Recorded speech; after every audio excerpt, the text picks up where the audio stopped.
I want to welcome those of you who are joining us via the internet, and that includes representatives from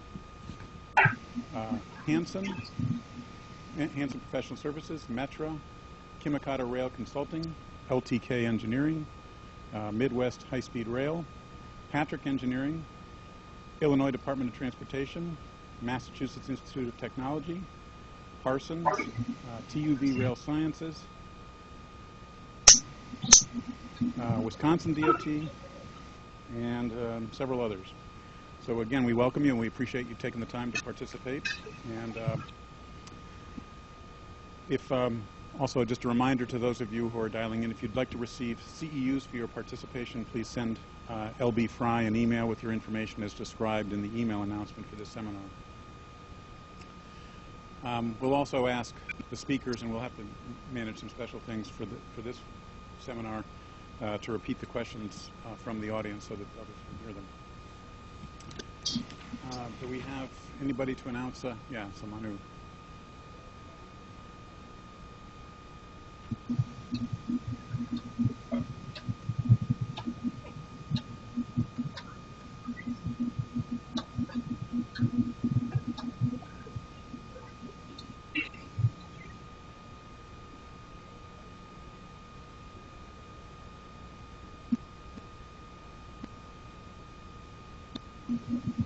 All right, thanks, Manu.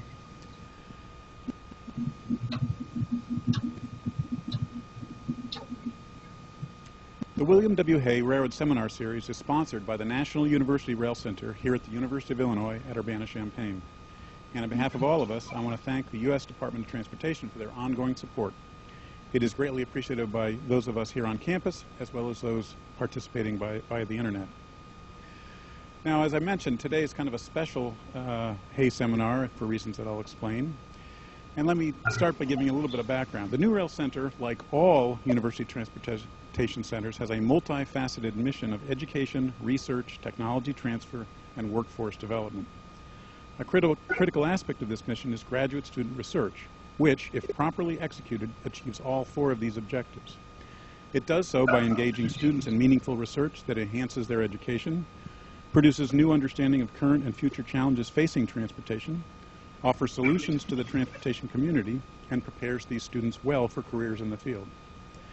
Meanwhile, the New Rail Center's theme is focused on addressing the challenges and opportunities of shared freight and passenger rail corridors. With that in mind, we decided to combine all of these goals by using the Hay Seminar Series to offer a sort of mini symposium of New Rail graduate students' research related to our theme. So today we're going to hear from two students working on different aspects of shared rail corridors, and in 2 weeks we will hear from two other students. So I hope you tune in then as well. Furthermore, we're taking advantage of technology by enabling the students to give their presentations from their respective home institutions via the internet. So we're going to be hearing two seminars, and so the first one is going to be by Hamed Pouryousef, who is a graduate student at Michigan Tech University, and his research is development of hybrid optimization of train schedules, which is a new rescheduling optimization model that can provide a conflict-free and compressed timetable to improve the outcomes of any initial train schedules based on user-defined rescheduling criteria. The model is applicable to various types of rail operations, including single and multiple track corridors, under both directional and non-directional operation patterns. Mr. Pouryousef is a graduate student, as I mentioned, at Michigan Tech, pursuing his PhD in civil and environmental engineering under the supervision of Dr. Pasi Lautala. Hamed graduated with a bachelor's degree in railroad engineering in 2001. He then joined a consulting engineering firm and was involved in several rail and transportation projects before joining the MIT Portugal master's program in 2008. After completion of his MS degree, he moved to Michigan Tech in spring of 2010, where his research is focused on capacity analysis using shared use rail corridors, developing and applying operational management techniques. So with that, I'm going to turn it over to Hamed, who's going to be talking to us from beautiful Houghton, Michigan, and we hope some of the snow has melted. Yeah, we actually have a true spring, Chris, so thanks for your kind introduction, and can you hear me well still? I hope. Yes. Okay, so good afternoon, everyone. Thanks for attending this seminar. I wish I could be there and present in person, but anyway, thanks to the technology, I can present it from distance. So, as you can see from the title, and as Chris mentioned, I'm going to talk about a new rescheduling model called hybrid optimization of training schedules, or HOT model. It's basically a timetable measurement technique. So as a background, as you know, the U.S. railroads entities and companies are looking always for a more efficient way of using capacity, particularly because of two reasons. The first, there is a growth in both passenger and freight sides, especially through the shared use corridor, as Chris mentioned. Also, there is always financial concern for expanding the infrastructure. And when it comes to the capacity utilization, for the shared use corridor, it is a little bit more challenging compared to the dedicated line. Because first of all, we have different types of trains. Different train consists and different braking regimes that they affect each other. And also we have different signaling and control system, generally speaking, for different types of trains. So through our research, which we started about 3 years ago, we looked at both Europe and US in terms of different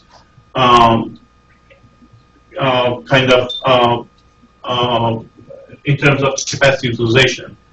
And as you know, Europe has a long history of operating the shared use corridor with a good performance of capacity. And also, as we mentioned, in the US, there is a growth for both passenger and freight transportation through the shared use corridor, although the US is very well known for its perfect freight transportation. So we should keep in mind that the network configuration and operational philosophy in these two regions are different. However, the question that we were looking at in our research was if there is any benefit of applying European practices of improving capacity, like operational management techniques, to be applied in the US environment, shared use corridors, especially those corridors that have more passenger traffic. And timetable improvement is one of the techniques or methodology of operational management approach, which basically can be defined as a rescheduling and rerouting. And if we can somehow improve timetable, that you can see on the left side, the typical timetable of trains, we can somehow improve the efficiency or the capacity utilization. And I should mention that on the right side, you see a graphical format of timetable,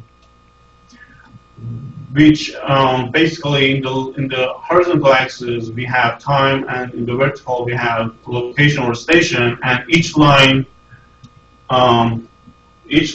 representing an individual train that are either moving or stop at the station, and in both direction, the eastbound and westbound. And there are certain routes for developing a good timetable. And so our mission was how we can improve timetable. And one of the techniques of improving timetable is timetable compression technique, which is very common to be applied in Europe. And basically it modifies the schedule of timetables in a way that train will be dispatched as close as possible to compress timetable. As you can see in these three examples. In the left, in the figure A, we have 8 trains, 2 types of train actually, that's using a quadruple track corridor. In the B, we compress them by reducing the buffer time, but still the order of train are the same. And in C, we compress and we optimize the order of trains to provide a more homogeneous operation. And now you can see that we have more room for future services, and that's the main mission or objective of timetable compression. Timetable compression technique, which we used it through our research as well.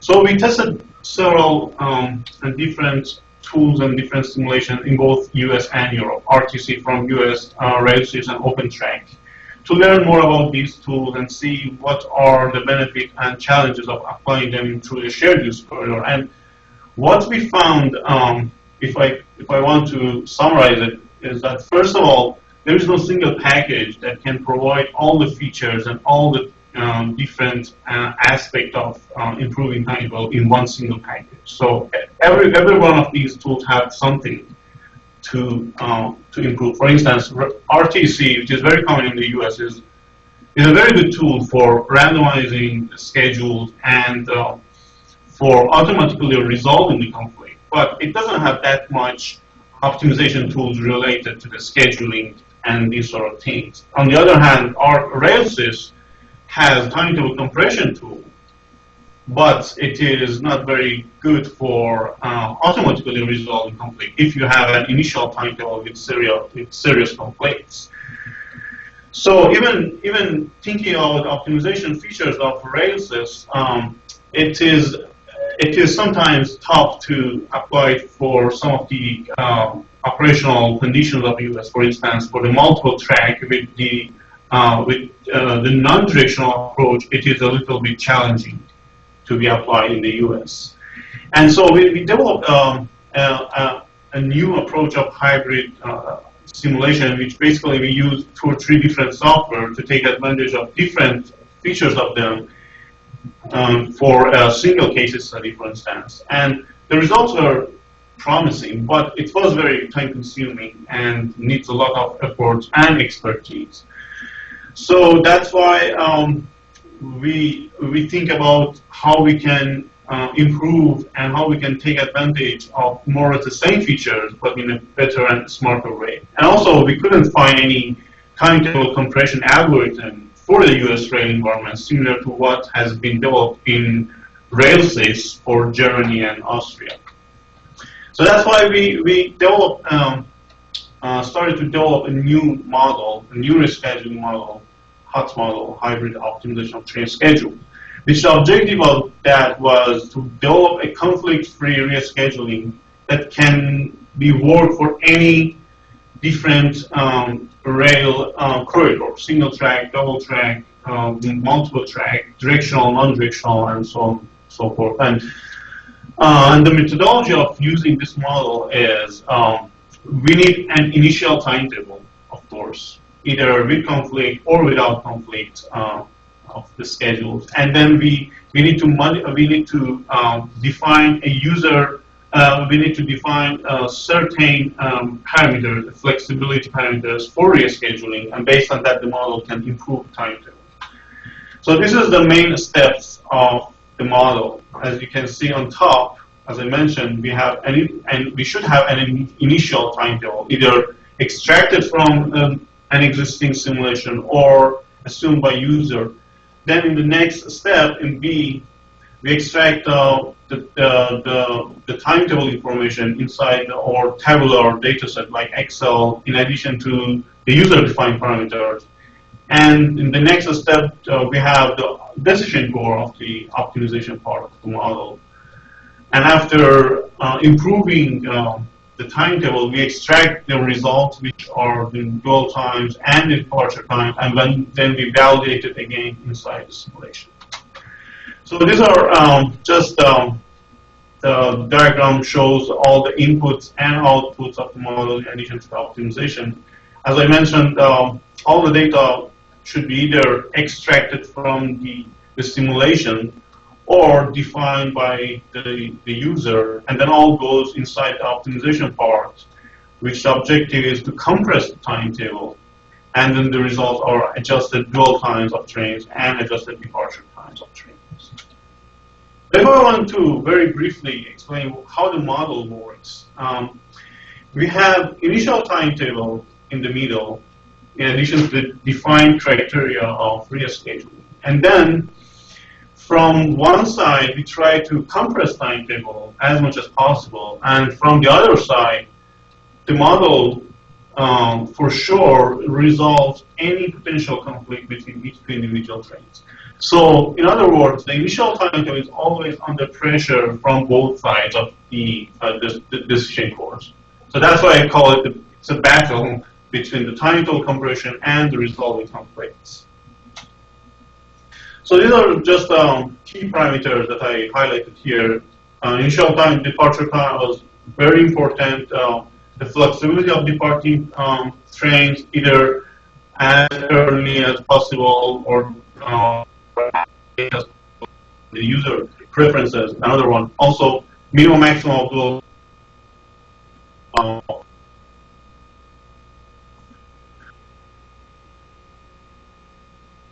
I'll briefly explain the HrSR model, the structure, the mathematical structure of the model. So this is the objective, which, as I mentioned, it tries to compress the timetable by minimizing the deviation of the proposed dwell time from the minimum dwell time of each train, in addition to minimizing the departure time, which means at the end we are trying to compress the timetable. So, and these are the constraints of the model. And the model, I should say that it's a mixed integer linear programming. And also, before going through the constraint, I should mention that there are two approaches of rescheduling in the HrSR model. First, we have the same order approach, which means that even after rescheduling the trains, the order of trains are still the same as similar to the initial timetable in the order. The other one is the order free or shuffling trains, which I'll explain later. But these constraints that you will see, they are all related to the same one. So in the first and second constraint, basically it says that these are just the very conceptual explaining of the constraint, of course. So the first and second constraint says that the departure time proposed by the model should be maintained and bounded between the earliest and the latest possible departure times assigned or allowed for each train. And the same for the dwell times. The dwell times also should be maintained between the minimum and maximum dwell time allowed for each train. The constraint 4 and 5 guarantees that train should follow the specific origin destination assigned for each train. Or in other words, the train will not be lost in the model. Constraints 6 and 7 actually take care of any potential conflict between each two trains in the same direction, so it resolves the conflicts. And constraint 8 does the same thing, but this time for those trains who are running in the opposite direction. And constraint 9 and 10 are defining the limitation of the timetable duration, also the type of the variables as the integer values. So when it comes to the order-free approach of rescheduling, I should say that all the parameters and variables and constraints are exactly the same for this approach, except for constraint number 6, 7, and 8.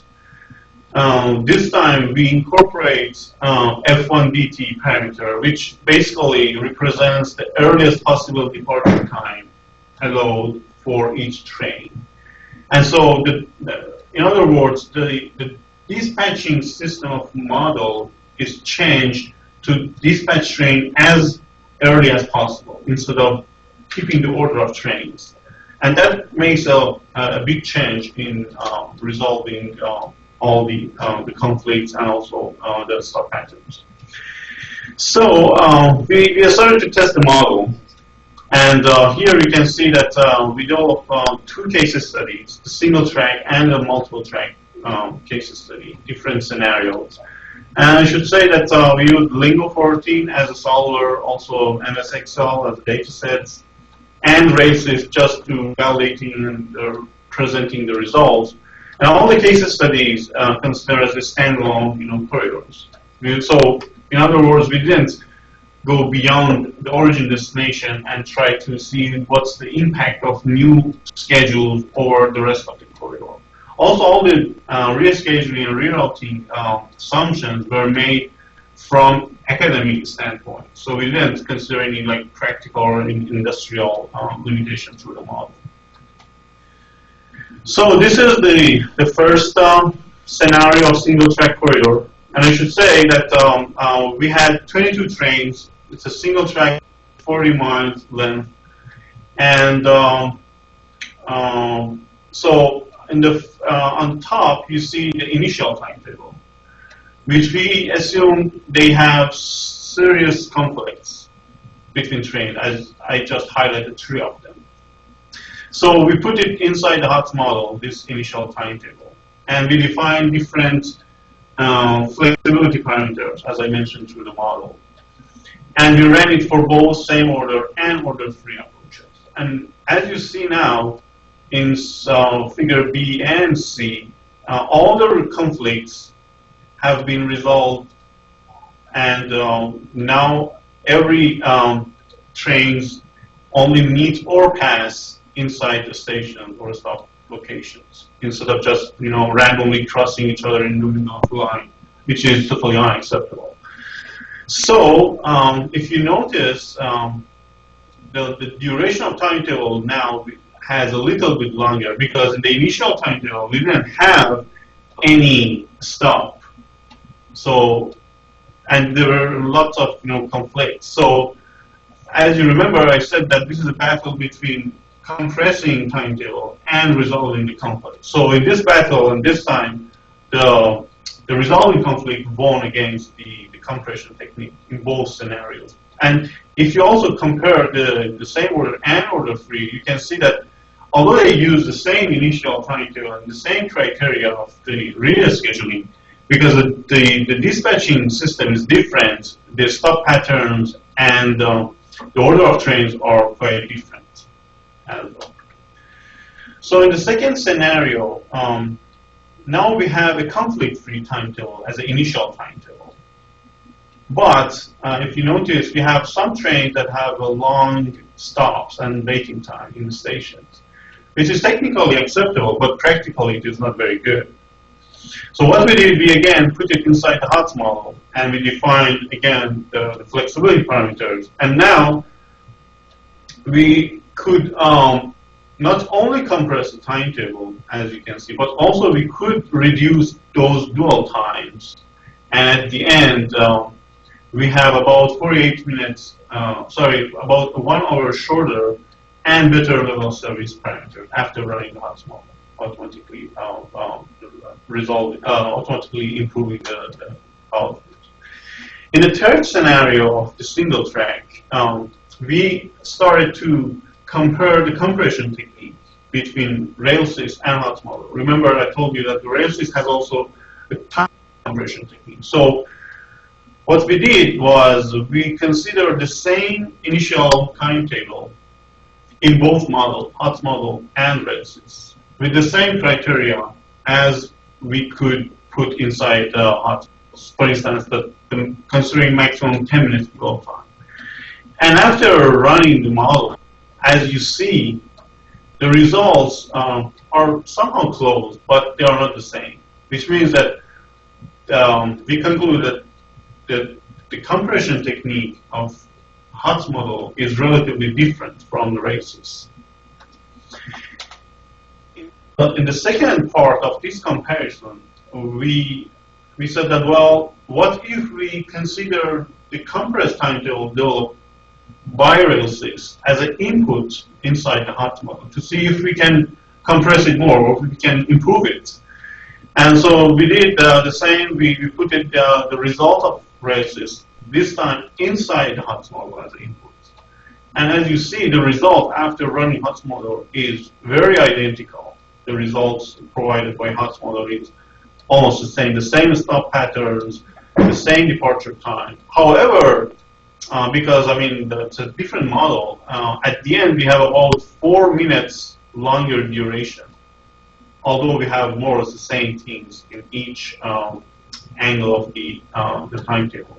So we concluded it's equal outcomes if you want to consider the RailSys output as an input inside a HOTS model. So this is the summary of the results for the single track. I just classified them based on the level of service parameters and the capacity. So again, in the scenario 1, we successfully resolve all the conflicts. In scenario 2, we could compress the timetable up to 12% shorter, and also we could reduce the total dwell times from 271 to 166, and also the maximum dwell time now from about 60 minutes to 30 minutes. However, the number of stops was a little bit more developed by HrSR model. And this is the comparison between the results developed by RailSys and HrSR model. That we conclude that they have different compression technique. I mean, the HrSR model was a little bit shorter, but at the same time, the number of stops was more comparing to the RailSys results. So then we looked at the multiple track corridor. So here you see on top, this is about 2 hours of the timetable that has been selected for a segment of the Northeast Corridor between Baltimore to Washington, D.C. And I just highlighted, so just as a background of this corridor, this is a triple and quadruple track corridor with about 136 trains through a weekday. And so, and as I mentioned, it's just 2 hours of the duration of the timetable. Otherwise, you couldn't see anything. It was very crowded and busy timetable. So I just highlighted some of the trains for you after compressing and rescheduling by HrSR model. You see that these selected trains have been moved to the left side, which means that the timetable has been compressed. And at the end, we could provide about 3% shorter timetable, or about 40 minutes shorter timetable. And I should mention that all the stop patterns and all the routings of all trains maintain the same after rescheduling, which is an advantage of using HrSR model for this one, because this is a non-directional operation approach for the Northeast Corridor. And we did it with RailSys, and it was very challenging if you wanted to compress it. So this scenario, which is the same the corridor, this time we looked at another application. So on top, you see the same schedule developed by HrSR model that I just showed you in the previous one. But this time, we assume that the train number 2 is going to have a new routing because of, for instance, there's a maintenance or there's an emergency. So there is going to be the same routing of train a new routing for train number 2 similar to train number 5, which means that if it happens, there is going to be a conflict between these 2 trains at this time, which is not acceptable. So here you should manually resolve it or take advantage of another tool or simulation or something. So what we did, we changed the route of train number 2 inside the HrSR model data set and run it again. So this is in the bottom you see the HrSR model after rerouting train number 2. And if you notice, all the schedule of the train number 2 are exactly the same and identical to the previous one that we got from HrSR model. But after train number 2, we have about 6 trains that have been rescheduled in a way that to resolve these conflicts. And the good thing is that it didn't increase the duration of timetable or change the stop patterns. It just consumed the buffer in trains. And at the end, it was the same duration as we got in the previous one. So this is, again, the summary of them. So again, compared to the initial timetable, we got better total dwell time, dropped from 557 to about 405, although we had the same stop patterns planned for this corridor. And also, we could reduce it up to 3% for both scenarios, even after rerouting train number 2 and resolving the conflict. It was the same. So the last thing that I'm going to show you in this presentation is an investigation between the trade-off, investigation on the trade-off between the capacity utilization and level of service. So we picked up 4 initial timetable of the same single track courier that I showed you. And these are the same initial timetable that I showed you through the previous slides. The only difference is that they have different stop patterns and different initial departure times. So if I want to, summarize them, the first one is a conflict-free timetable with a good level of service. The second and third are conflict timetable. And the fourth one is still a conflict-free. This time, it's a congested timetable. So what we did is we wanted to see what is the impact of increasing the maximum dwell time for each of these initial timetable, and after running the HOTS model, what are the results out of each individual scenario. So the red blocks represent the maximum dwell time that we changed as an input parameter inside the HOTS model, and the green and blue and yellow are the output after running the HOTS model. So if you notice, by increasing the maximum dwell time in each of these initial timetables, we can see a reduction trend for number of stops and for the total dwell time for all of these initial timetables after running the HOTS model. However, the timetable duration was more or less the same in each of them. And the reason was because in each of these scenarios, the model is already satisfied. So there is no more further compression because the timetable duration represents how much we could compress a timetable. In the next step, we put together all these scenarios to see if there is another or further conclusion by looking at a bigger picture when we put together all these scenarios. And if you notice again, by increasing the maximum dwell time as an input of the HOTS model through all these initial timetables, this time we can see a reduction in the timetable duration or the compression degree of the model. So we increase the maximum dwell time. Now we see that there is a reduction trend for the timetable duration. On the other hand, now we can see that there is actually a jump over the total dwell time whenever we increase also the range of maximum dwell time inside the HOTS model.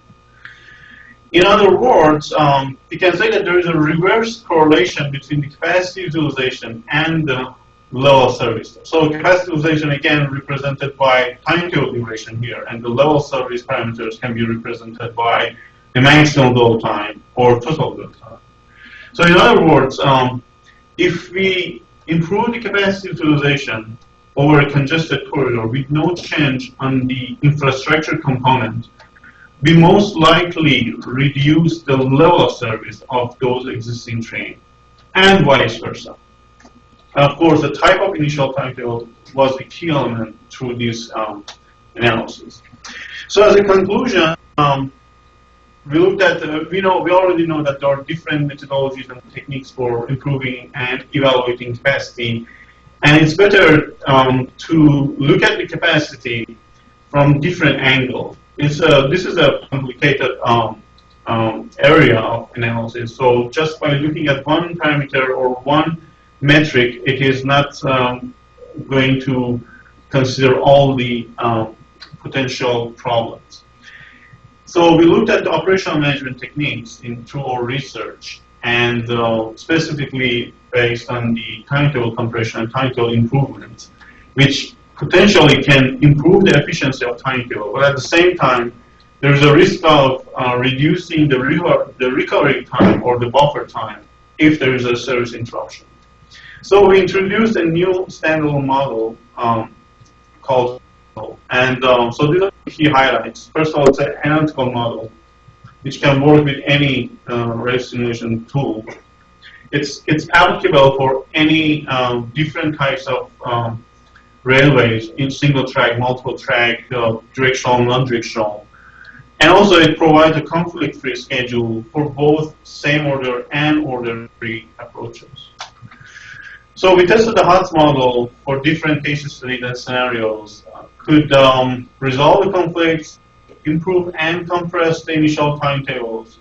And we also compared the compression techniques between the RailSys and HOTS model, and we concluded that these are different models and different algorithms.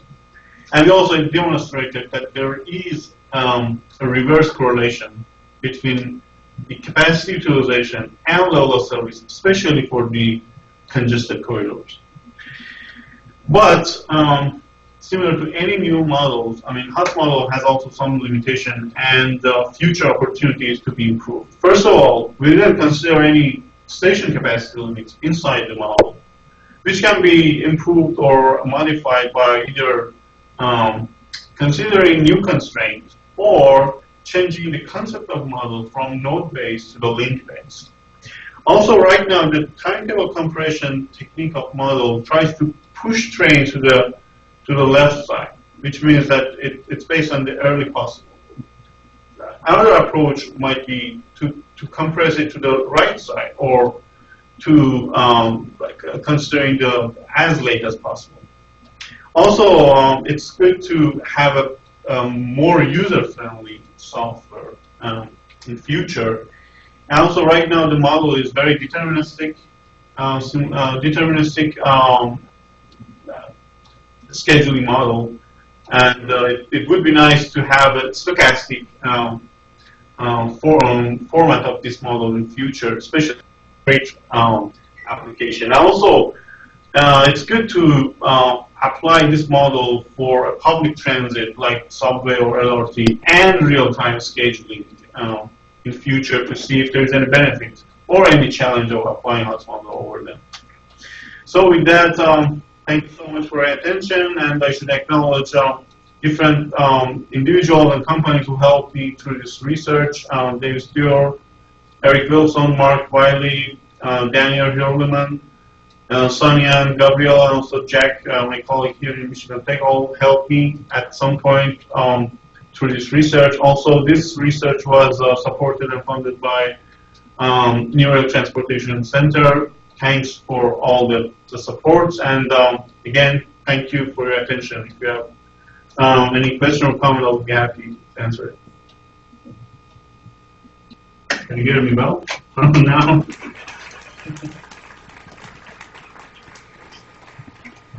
I don't know if you can hear them, Hamed, but you just received a nice round of applause, so thank you very much. Thank you. We do have a few minutes for some questions. My understanding of the way the technology works is that we'll either need for me to stand here and repeat the questions, or if somebody would like to come up and speak in front of this computer. Although, let me just do a test. I'm going to turn this off. Yes, I can hear you.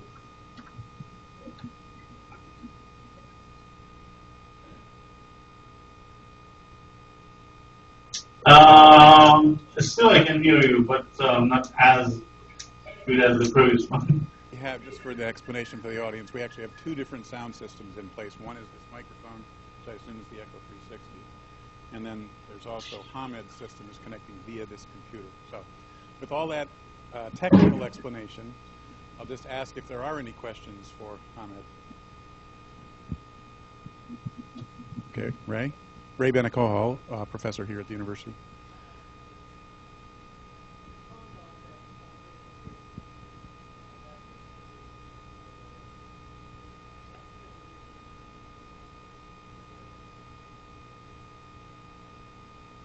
Okay, I'm going to have to see if I can remember all this.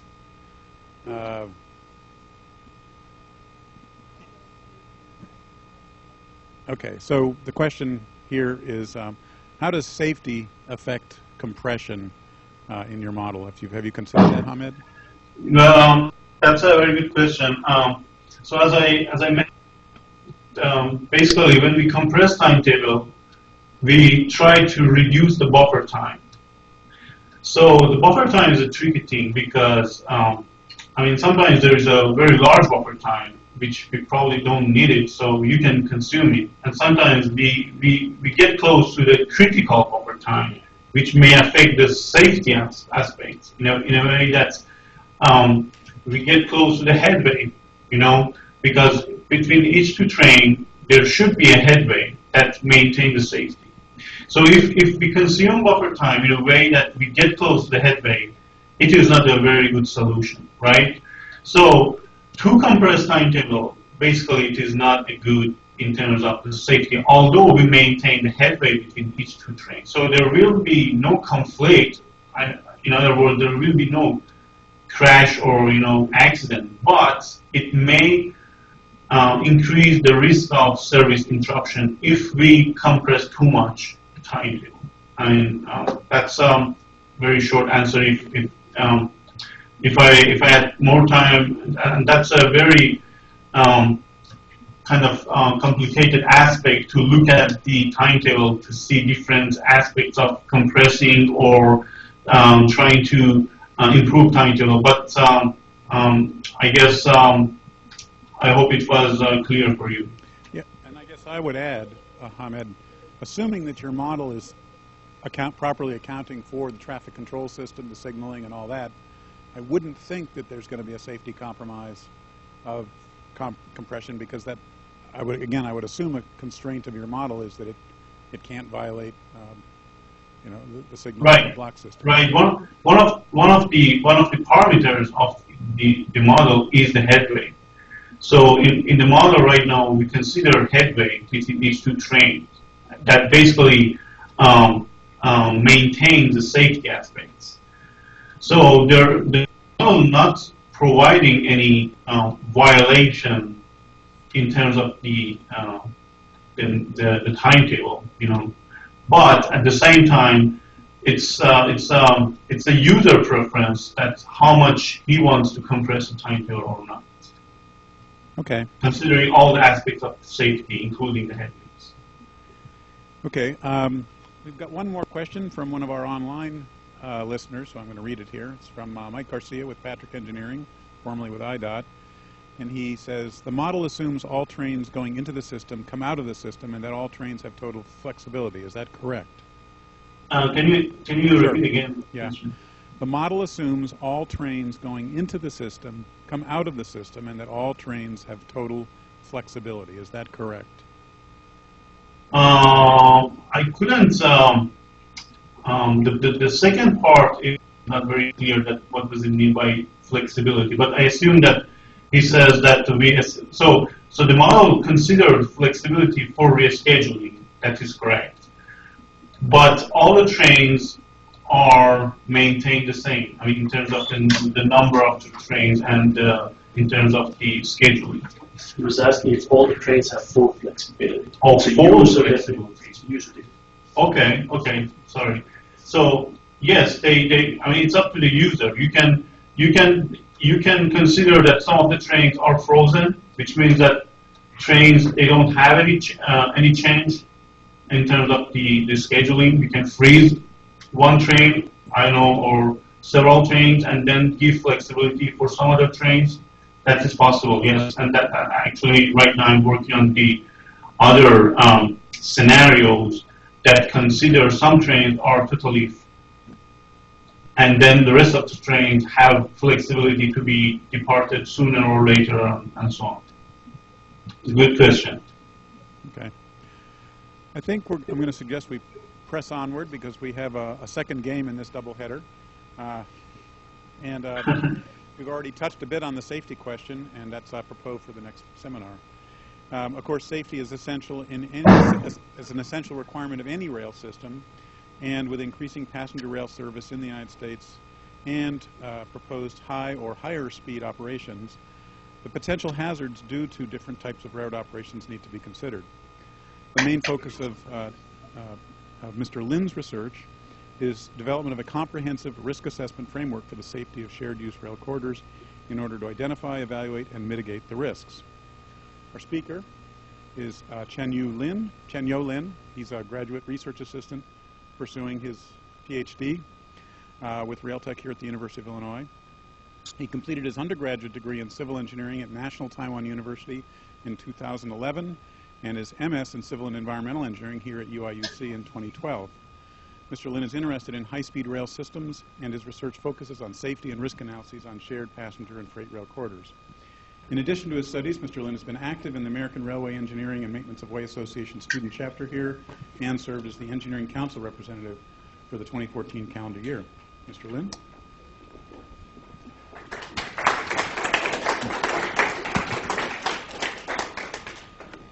Thank you, Professor Parkin. Is this volume okay? Is it good? Okay.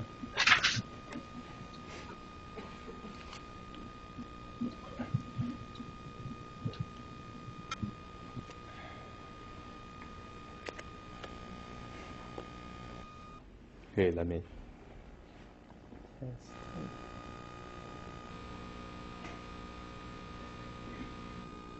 Okay.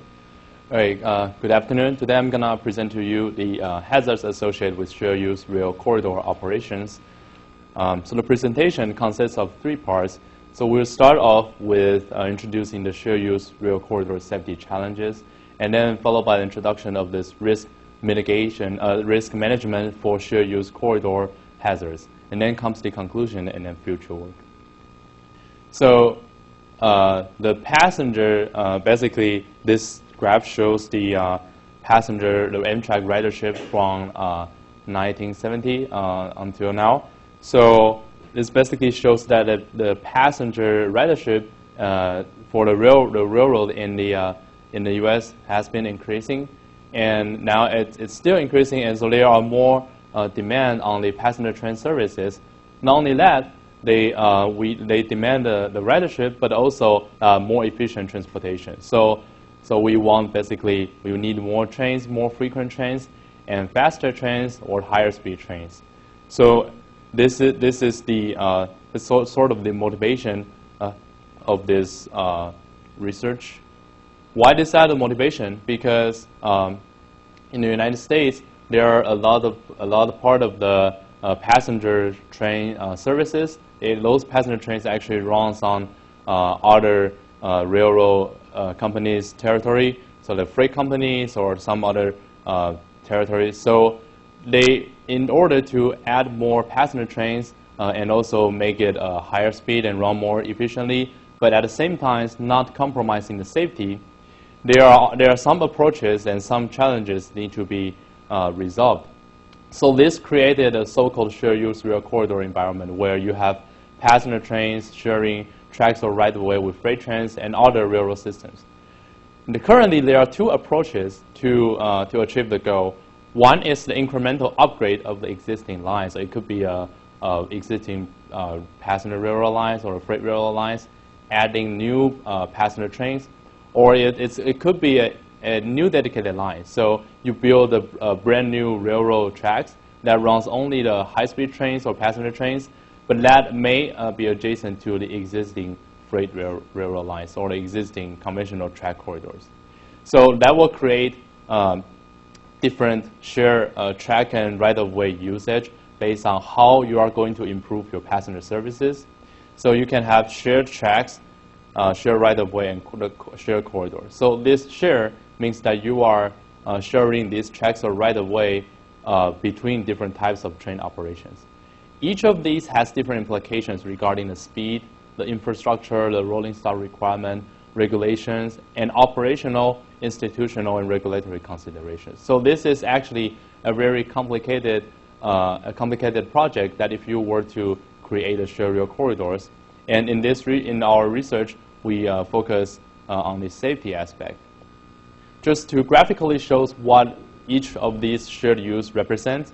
So the shared tracks and shared right-of-way, shared tracks is straightforward. Basically, that means the 2 different types of trains are using the same track or tracks.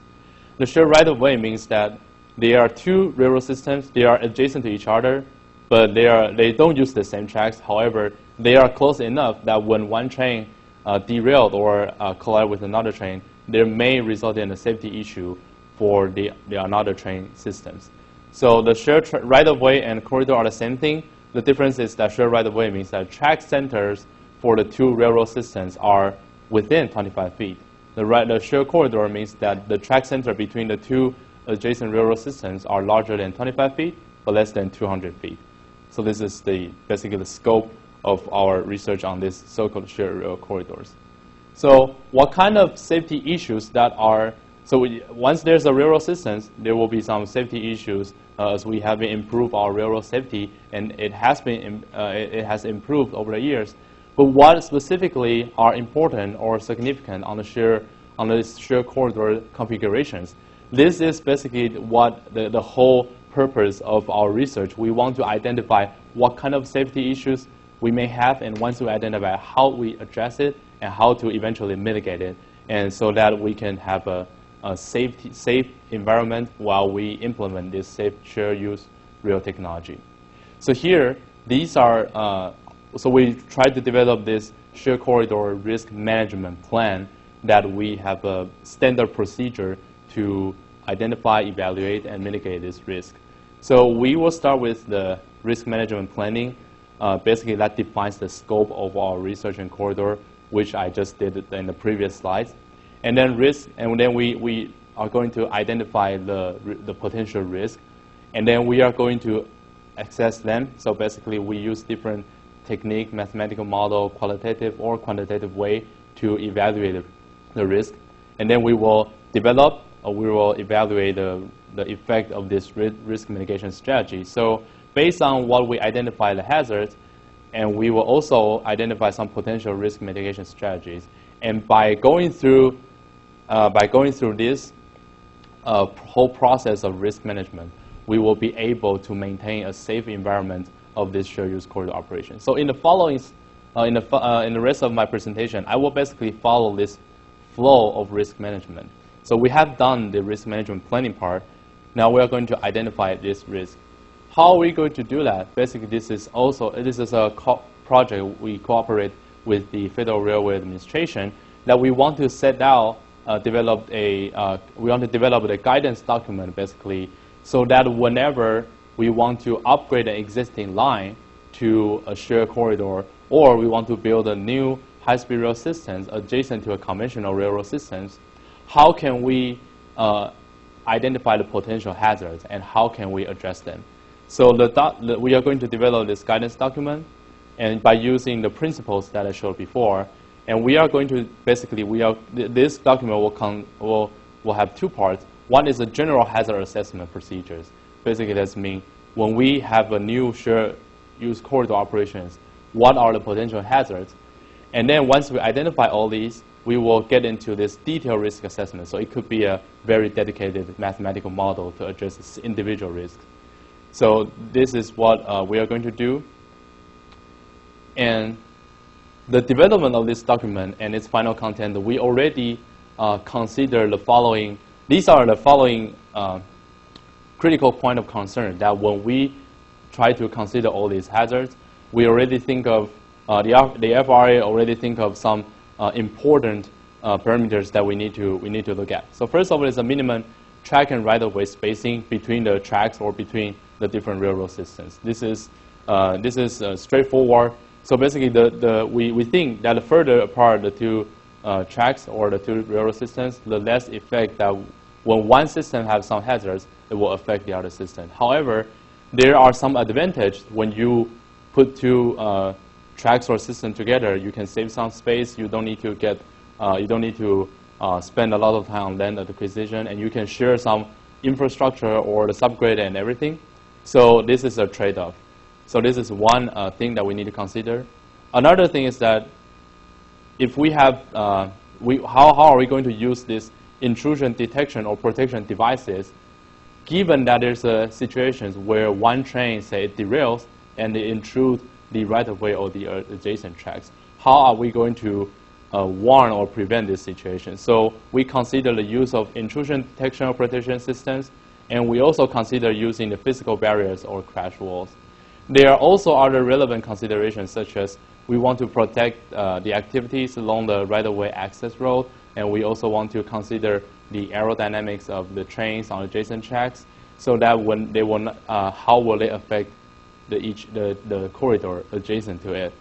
So these are, but we can But since we have limited resources to implement all these technologies, so for example, we can, if we have enough resources, we can build physical barriers all the way through the shared corridors. However, it's not economically justified.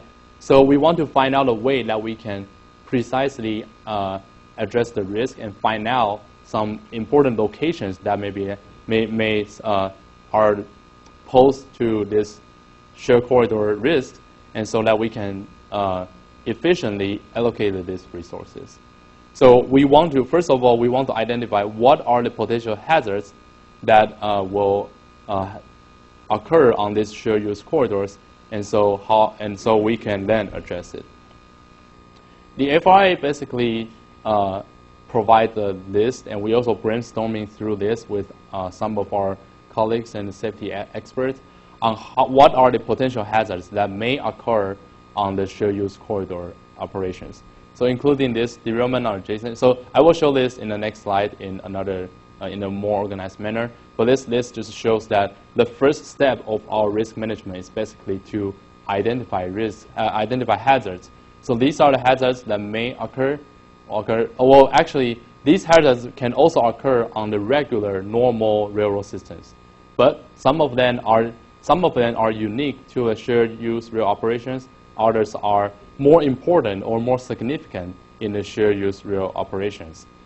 So in this graph, I reorganized all 11 hazards and shows how we can look at this hazard easier. So we classify this hazard into two parts. One is it may cause some intrusion of the trains, and the other part is the non-intrusion hazard. So in the intrusion hazards, we further divide them into two parts. Is whether or not there will be the freight train involved. Because a lot of times, the passenger train systems are sharing tracks of right-of-way with freight trains. So this, So this shifted load on adjacent tracks, for example, it involved the shifted load on the freight cars. So if the corridor, the shared use corridor that has both passenger and freight trains, the shifted load may become an issue. However, if we are talking about a shared corridor between the high-speed rail systems and the commuter rail systems, then this may not be the most important hazard to concern. And there are some other intrusion hazards that is regardless of train type. So all kind of trains configurations may have these hazards. There are other hazards that is not related to intrusion, but still may pose some threat to the shared use operations. For example, there are fire on adjacent tracks, or there are some drainage problems, or the electromagnetic interference. And also keep in mind that some of these are more related to the true high-speed rail systems, where you run trains up to more than 150 miles per hour or 200 miles per hour. And so really depends on which type of rail system you are using, and the combination of different types of rail system that you are sharing tracks or sharing right-of-way, you will need to consider different types of risk. And here, I just show this graph to let you to easily filter out what kind of risk you are going to consider. Now, we have the list of these hazards. How are we going to address it? So first of all, we consider some qualitative method to find out how are we going to address this risk. So for each individual hazard, there are a lot of ways to lead to this hazard. So the first thing we are going to figure out is how could this hazard happen? So we use this fault tree analysis. This is a very classic risk analysis technique that you can find out. You can break down the hazard into several basic events. That this event may be a component failure. This event may be a human failure, a human error. So that can lead to this hazard. So this is also a graphical representation of these various contributors to the hazard's occurrence in this dangerous event. And so we do this fault tree analysis. We try to find out what could lead to the accident, the hazards, and what are the factors that affect the probability or the consequence of these hazards. So here just shows some of the configuration, the symbols that will be used. Basically, that the fault tree is like a you have different events connected by different logic gates. So sometimes one event will require two basic events occur at the same time. That will be an AND, and will be going through an AND logic gate, for example. And so this is combined with different, so that it can show how what combination of basic events could lead to a specific hazard. We will use an example here that is an adjacent track accident. So to put in short, adjacent track accident derailment is basically one train derail on one track and fouls the adjacent tracks, and it potentially will be hit by another train on the adjacent track. So we divided this adjacent track derailment into three parts.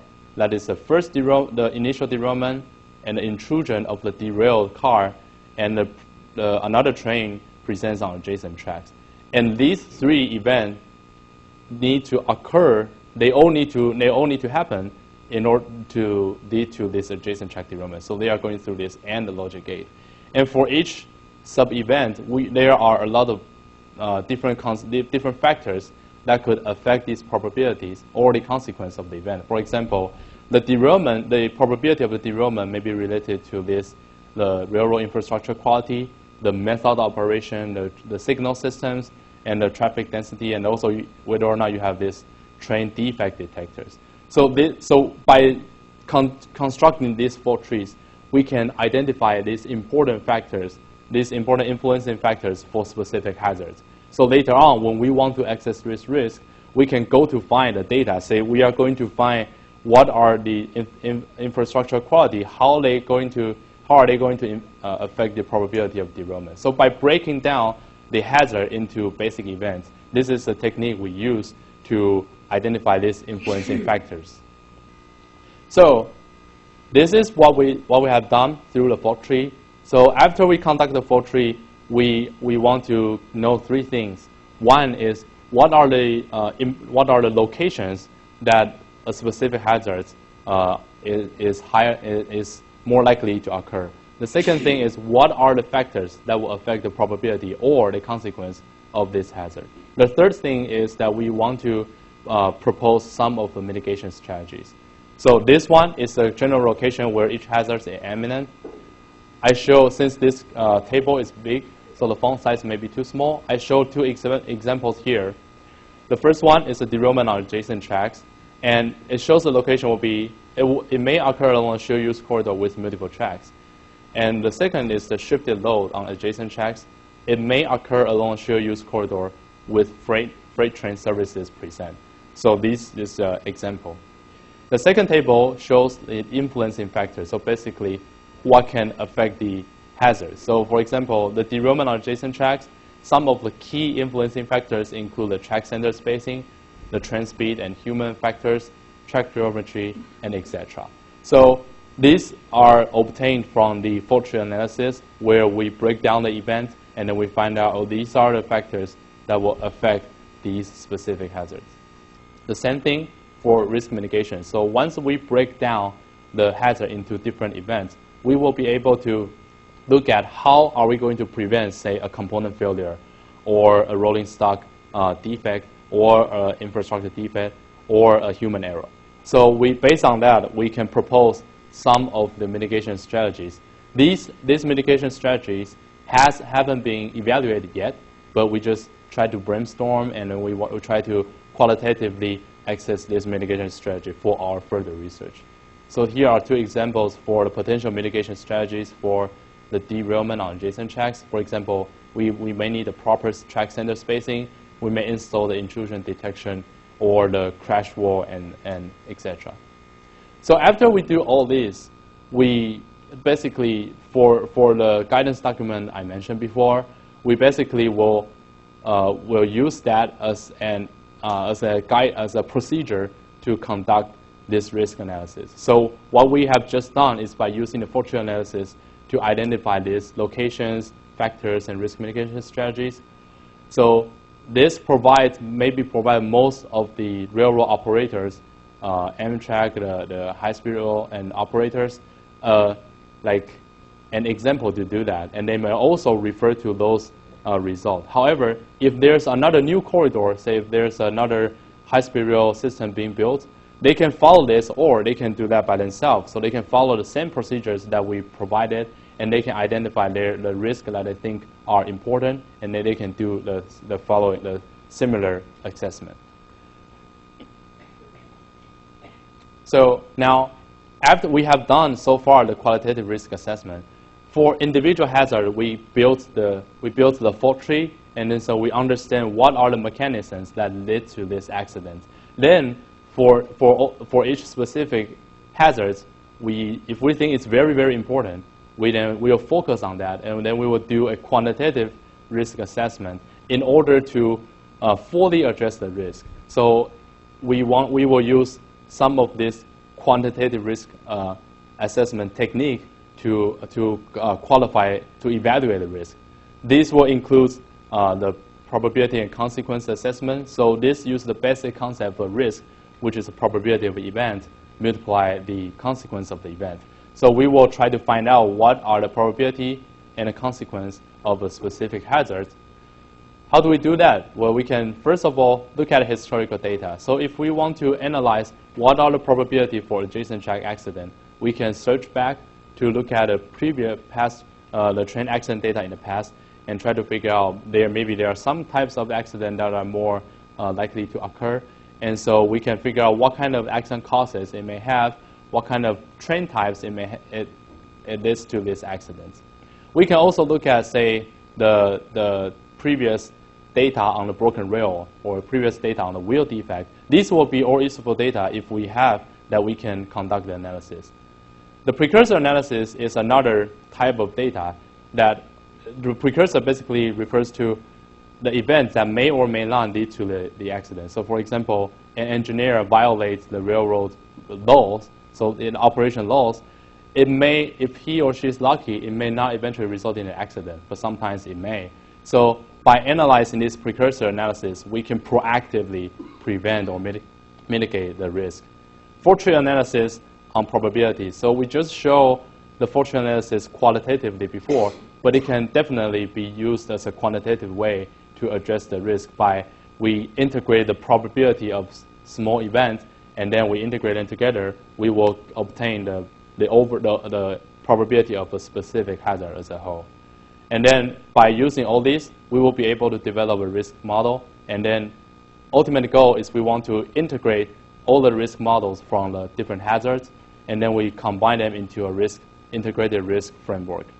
So here I'm going to show one example of our quantitative approach to one specific hazard, which is adjacent track accident, which is one of the most important safety issues on the shared use rail corridors.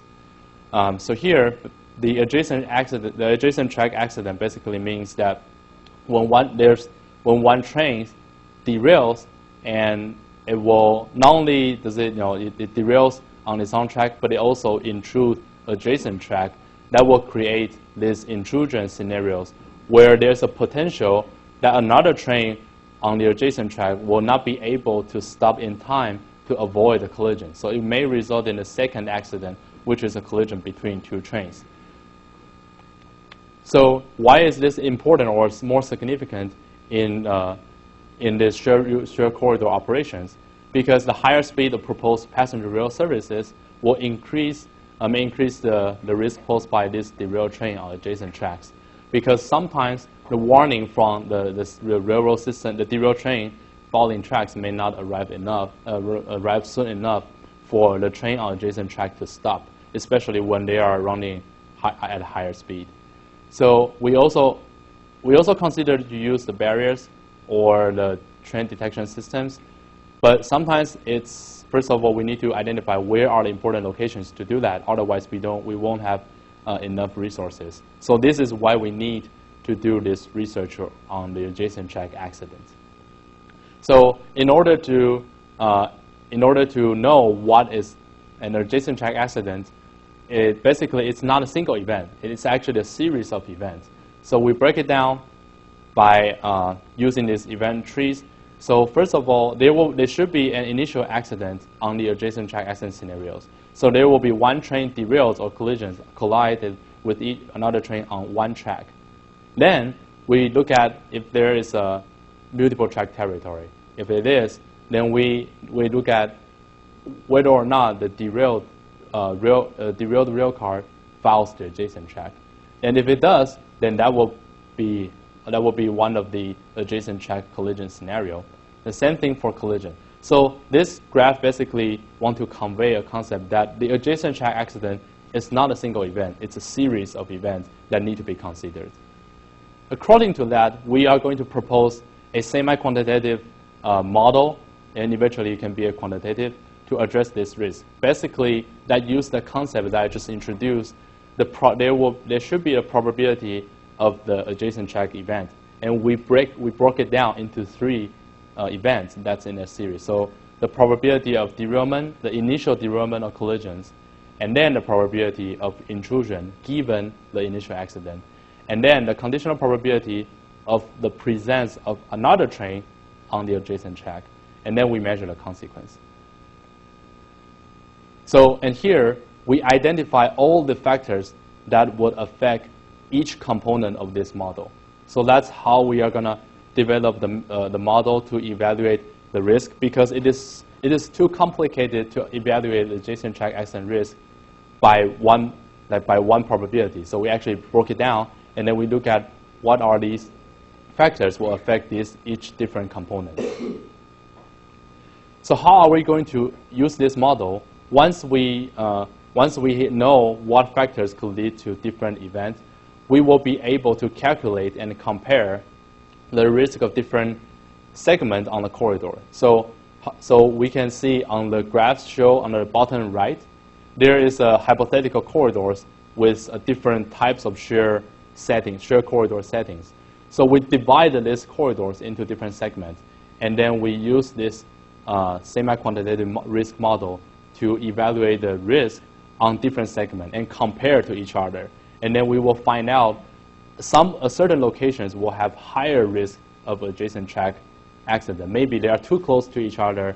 Maybe the trains at specific segment are carrying hazardous materials, so that we will be able to efficiently spend our budget or our resources to improve the safety on that segment. Maybe build a containment, or maybe install the intrusion detection systems and so forth.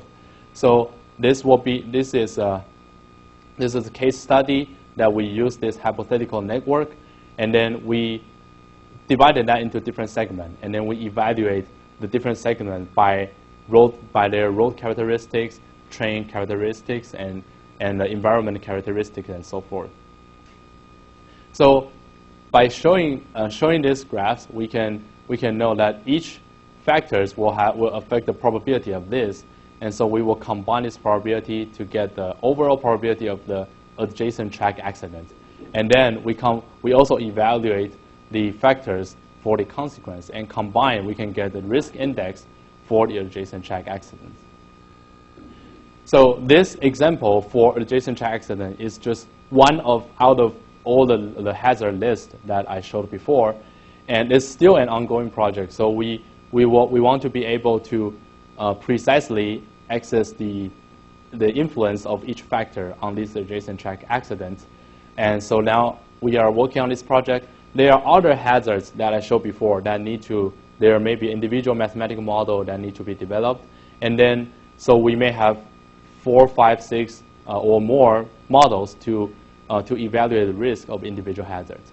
Eventually, when we consider a shared use rail corridors, the decision maker may pick, okay, these 5 are the hazards out of the 11 that we need to consider on this corridor, and then we will choose the appropriate model to address all these. And then combined, we will be able to maintain the safety of the new shared use rail corridor. So shared use corridor is one of the feasible solutions for the implementing and increasing higher speed passenger rail services in the United States. So this holistic risk assessment or a risk management instead is able to identify these potential hazards for the shared use operations, including their imminent locations, their influencing factors, and their mitigation strategies.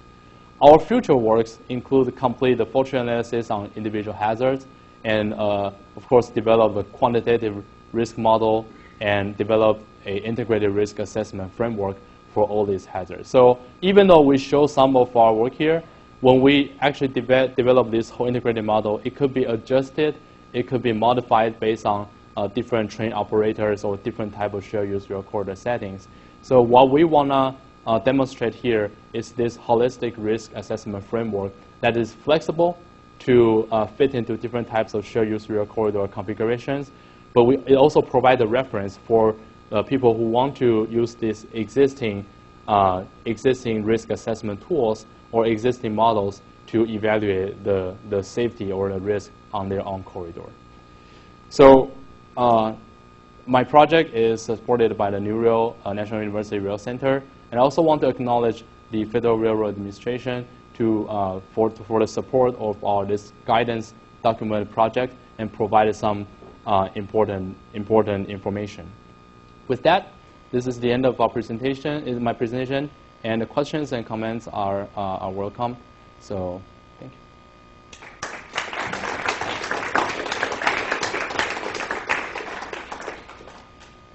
Yes, please. Want to use the microphone?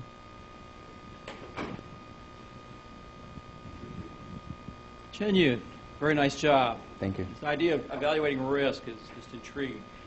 I'd like to drill a little deeper on the notion of consequence. I mean, I could see consequence ranging from anywhere from a couple of dollars of property damage to hundreds of deaths and millions of dollars in damage. Right. How would you assess that as far as in the model, in terms of how do you know what your consequence might be?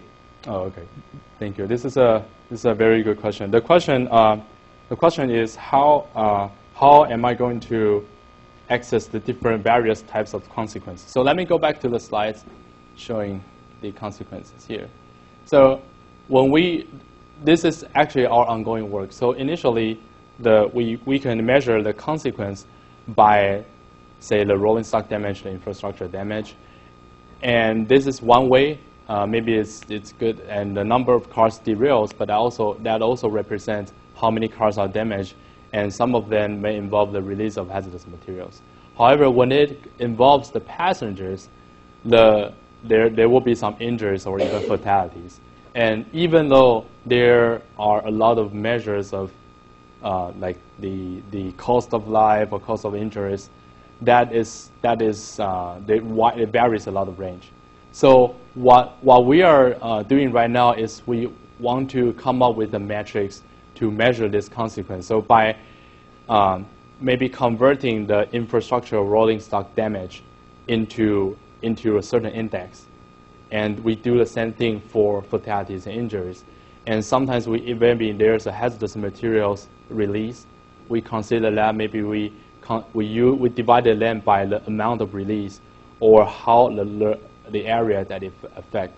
And then we may try to unify them into a single index, but this is an ongoing work, and we are now more focusing on the probability side, but eventually we will get in touch on the consequence side. But this is a very good question, and it's an important issue, because when we put into this model, there must be some value, the level of consequence on the consequence side. So we now currently, we maybe consider we transform the injuries and fatalities into a certain index, and then we transfer the rolling stock damage and the infrastructure damage into another index, and we put it together. So you want to show the next slide? Maybe another one.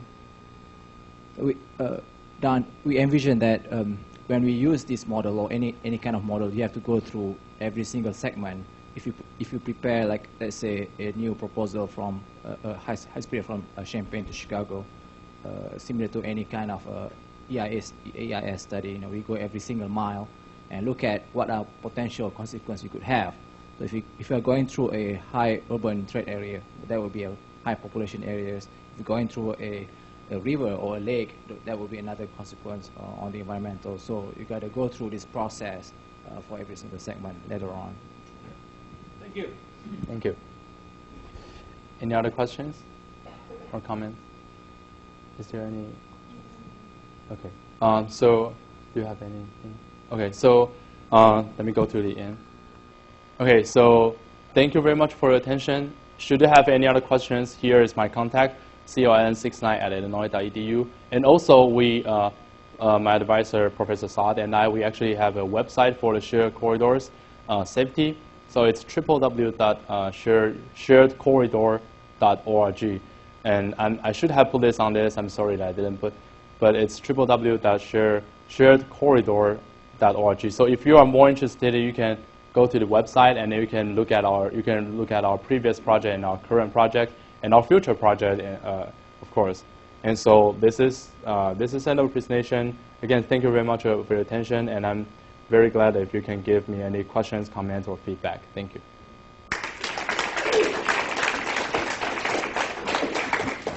So thank you, Chen-Yu and Hamed, for their presentation. With that, we conclude this seminar. Thank you.